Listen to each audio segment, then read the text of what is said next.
very warm welcome to all the CA Foundation students. Welcome back to the second lecture of 15 minutes booster program. यहाँ पर हम unit wise important और थोड़ी different type of questions पढ़ेंगे.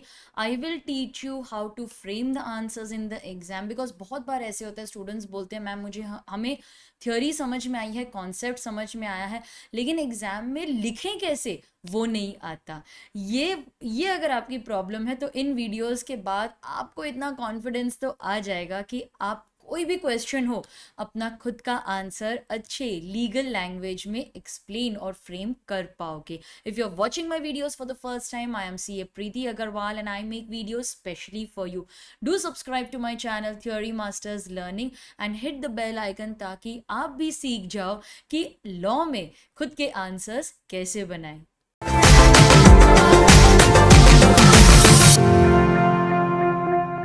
पिछले video में हमने क्वेश्चंस किए थे from the first unit that is offer acceptance. इस वीडियो में हम यूनिट 2 दैट इज कंसीडरेशन के 3 क्वेश्चंस करने वाले हैं. Okay, so we are going to discuss the important unique questions which I feel they can be asked in the exam, या इसमें कुछ ऐसा कॉन्सेप्ट है जो थोड़ा सा हटके है, आपको ध्यान देना चाहिए. तो ऐसे कुछ क्वेश्चंस मैंने चूज किए हैं. सबसे पहला क्वेश्चन जो आज हमारे बूस्टर वीडियो का है that is to form a valid contract consideration must be adequate. Comment, बस एक ही सेंटेंस का क्वेश्चन है और आगे कमेंट लगा दिया है उन्होंने. अब नॉर्मली क्या होता है, हमें पता है इसका आंसर क्या है, लेकिन हम वो 4 मार्क का अगर ये क्वेश्चन आ गया तो उतना कंटेंट फ्रेम ही नहीं कर पाते एग्जाम में. बहुत बार स्टूडेंट्स मुझे आके बोलते हैं मैम मुझे एग्जाम में ना ऐसे याद ही नहीं आता कि मैं क्या लिखूँ, it go totally blank, points ही नहीं समझ में आते. तो स्टूडेंट्स यहाँ पर मैं आपको सिखाने वाली हूँ कि एक ही वर्ड को पकड़ के पूरा आंसर कैसे फ्रेम कर सकते हो. अगर 2 मार्क्स के लिए आया, 3 मार्क्स के लिए आया या 4 मार्क्स के लिए आया, आपको टेंशन लेने की जरूरत नहीं है, वो एक वर्ड से आपको पूरा आंसर बन जाएगा. Now the key word which I have chosen over here is consideration. अच्छा, before I read the points, before I explain the answer, can you tell me कि ये पर्टिकुलर सेंटेंस अगर मैंने कमेंट लिखा है तो क्या ये सही है या is it incorrect, is it a correct statement. बोलते हैं to form a valid contract consideration must be adequate. नहीं, ऐसा तो नहीं है. To form a valid contract there must be something in return. That something can be anything of value. It may seem adequate, it may seem inadequate. तो consideration adequate ही होना चाहिए, ऐसा जरूरी नहीं है. No let's say that I want to sell my car to you for only 5,000 rupees. Actual car, not toy car. Now I want to sell my car to you only for 5,000 rupees. 5,000 का भी value है कि नहीं. It may सीम इनएडिक्वेट, लेकिन उसकी वजह से contract void थोड़ी ना हो जाएगा. मेरी कार, मेरी मर्जी, मुझे कितने में भी बेचना है, मेरे लिए 5,000 एडिक्वेट है. तो लॉ बोलता है to form a valid contract consideration need not be adequate. Inadequacy से कॉन्ट्रैक्ट वॉइड नहीं हो जाएगा. वो तो पार्टीज के ऊपर डिपेंड करता है ना कि उनको क्या कंसीडरेशन ठीक लगती है, कितने में सेटिस्फाइड हो जाते हैं. कि कोई कोई बोलेगा भाई नहीं 5,000 मेरे लिए बहुत है, बहुत है. कोई बोलेगा नहीं ये तो बहुत कम है. तो इनएडिक्वेसी की वजह से कॉन्ट्रैक्ट वॉइड नहीं हो जाएगा. वो तो पार्टीज के बीच में डिपेंड करता है. अच्छा, इसी को अभी हमें लीगल लैंग्वेज में लिखना है. नाउ मैंने एक वर्ड इसमें से पकड़ लिया, consideration. Consideration must be adequate. तो आप सबसे पहले लिखोगे this is an incorrect statement. Consideration need not be adequate. लेकिन एक्सप्लेनेशन में क्या लिखोगे, कंसीडरेशन वर्ड को पकड़ लो. चलो, consideration means something in return. ठीक है, सबसे पहले मैंने वो लिया, कंसीडरेशन वर्ड को मैंने लिया and then I explain consideration means something in return. Now if you remember the definition under section 2 clause D, तो वेरी गुड, वो डेफिनेशन आप लिख सकते हो. लेकिन बाय चांस अगर आपको डेफिनेशन नहीं याद आ रही है तो आप इतना ही लिख लो, कंसीडरेशन क्या होता है, समथिंग इन रिटर्न. ठीक है, अब समथिंग मतलब it should be, it can be anything of value. Value means it may seem adequate, it may seem inadequate. Inadequacy of consideration will not make the contract void. तो inadequacy की वजह से contract void नहीं हो जाएगा. Law सिर्फ इतना बोलता है that there must be presence of consideration, consideration आपके कॉन्ट्रैक्ट में होना चाहिए. It doesn't stress, it doesn't require adequacy. वो एडिक्वेट हो नहीं हो वो तो पार्टीज के ऊपर डिपेंड करता है ना. अच्छा, पार्टीज पे डिपेंड करता है. Inadequacy of consideration will not make the contract void. It is open to the parties to decide the amount of consideration. वो भी आप लिख सकते हो ना. अच्छा, फिर ये inadequacy हम कब कंसिडर करेंगे? It will only be considered to determine whether the consent was given freely or not. बस तभी कंसिडर करेंगे.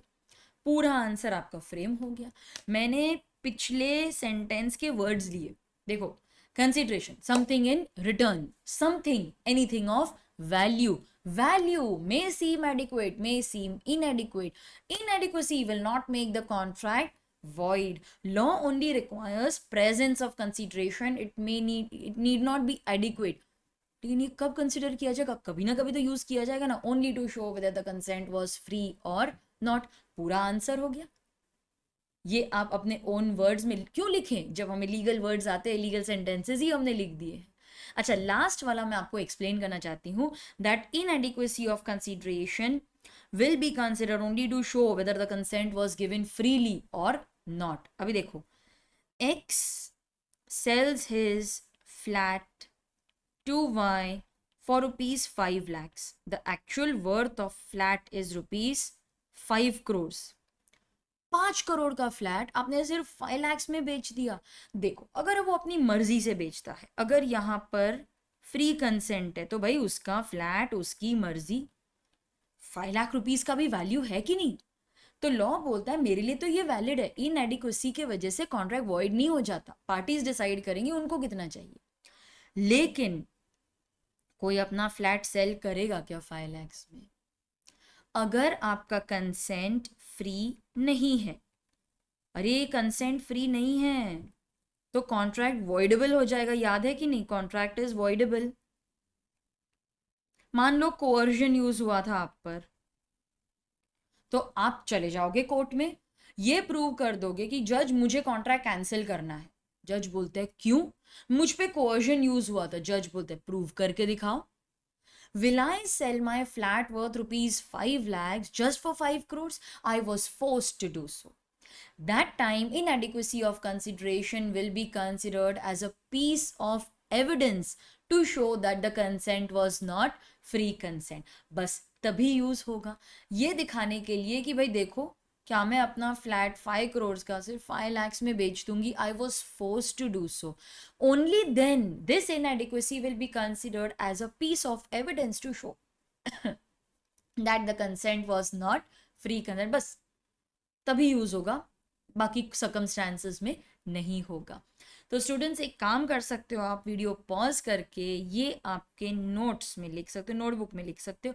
मैं इसको थोड़ा सा जूम इन कर देती हूँ. यस, अभी ये फुल स्क्रीन है. स्क्रीनशॉट मत लेना, शॉर्टकट मत लेना.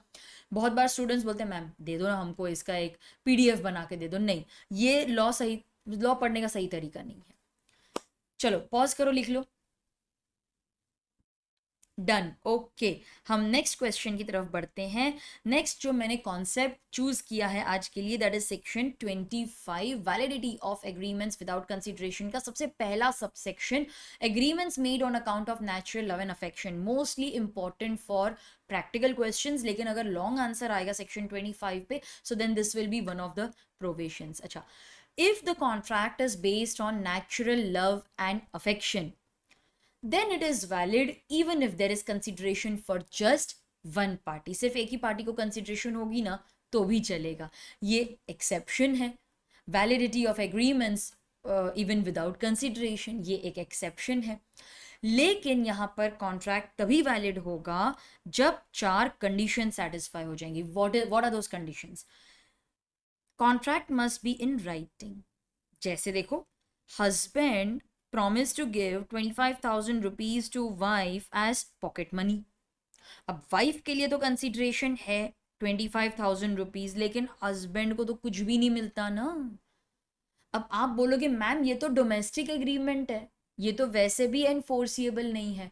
करेक्ट स्टूडेंट्स, लॉ बोलता है अगर आपको इसे इन्फोर्सिएबल करना है then ensure that it is in writing, it is registered under the law for the time being in force, it is based on natural love and affection. The contract has to be based on natural love and affection between persons standing in near relation. Near relation generally means relation of husband and wife or blood relation. तो यहाँ पर अगर husband ये चारों conditions fulfil कर देता है then even if he is not getting any consideration, he is not getting anything in return from the wife, contract is valid. अब ये प्रोविजंस हैं, ठीक है. एंड वर्ड यहाँ पर हमने यूज किया है. It means that to make a valid contract all these 4 conditions have to be satisfied. ये क्यूमुलेटिव है, चारों कंडीशन सेटिस्फाई होंगी तभी कॉन्ट्रैक्ट वैलिड होगा. अब मैं आपको एक सिचुएशन देती हूँ, ठीक है. आप मुझे बताओ कि ये कॉन्ट्रैक्ट वैलिड है या नहीं है. Husband and wife they quarrel. Wife tells the husband तुम मुझे कभी पैसे नहीं देते हो, मुझे मांगना पड़ता है तुम्हारे पास, मुझे बिल्कुल अच्छा नहीं लगता है. हस्बैंड भी तंग आके बोलता है ठीक है, I will pay you fixed monthly amount for your maintenance and I will also give you a separate residence without consideration. कुछ नहीं चाहिए मुझे, मैं तुझे हर महीने इतने पैसे दे दूंगा. आप बोलोगे मैम ठीक है आगे भी तो बताओ. मैं बोलती हूँ चलो ये राइटिंग में ले लिया मैंने, रजिस्टर भी कर दिया, ये लोग हस्बैंड वाइफ भी हैं, राइटिंग में है, रजिस्टर्ड है, हस्बैंड वाइफ भी हैं, तो फिर तो ये वैलिड होना चाहिए, है कि नहीं स्टूडेंट्स. आप मुझे बताओ will this be a valid contract. Writing में है, रजिस्टर्ड है, हस्बैंड वाइफ के बीच में भी है. अरे मैंने तो आपको पहले ही हिंट दे दिया लगता है. वैलिड नहीं है. क्यों नहीं है? कितनी कंडीशंस थी हमारे क्वेश्चन में? 4 ना. एक तो राइटिंग में होना चाहिए, रजिस्टर्ड होना चाहिए, जो ये है हस्बैंड वाइफ मतलब नियर रिलेशन भी है, but is it based on natural love and affection? No. See, there may be love and affection between them as husband and wife. But is this contract based on natural love and affection? No. It's based on quarrels. तो law बोलता है just because ये near relation में है ना, doesn't mean that the contract is based on natural love and affection. यहाँ पर 3 ही conditions satisfied. It's not a valid contract. Now this is based on a case law, Raj Lakhi Devi versus Bhutnath. ये एक case law पे based question है. So this was the question which I had identified. मुझे नहीं लगता कि आपको ये लिखने की ज़रूरत है, वीडियो देख लिया तो आपको ये सब प्रोविजंस याद आ जाएंगे.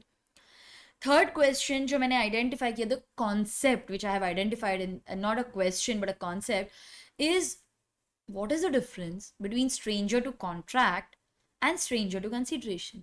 ये एक ऐसा कॉन्सेप्ट है ना जिसमें मुझे लगता है कि हर सीए स्टूडेंट जो ये पढ़ रहा है उसको डाउट आएगा ही आएगा.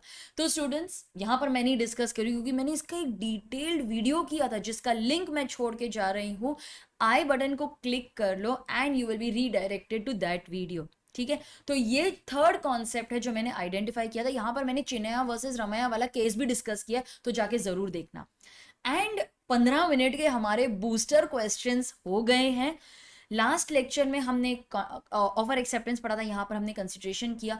नेक्स्ट वीडियो में मैं लेके आऊंगी आपके लिए concepts from unit 3 that is other essential elements of a valid contract. Video को लाइक ज़रूर करना, चैनल को सब्सक्राइब ज़रूर करना and hit the bell icon ताकि आप ऐसे ही मोटिवेटेड रहते रहो till your exam. And we will keep boosting you with these short 15 minutes booster videos. Also do visit my website theorymasterslearning.com. वहाँ पे बहुत सारे बुक्स, प्रोडक्ट्स, वीडियो लेक्चर्स हैं स्पेशली फॉर यू. लिंक छोड़ रही हूँ डिस्क्रिप्शन बॉक्स में. Do visit my website theorymasterslearning.com.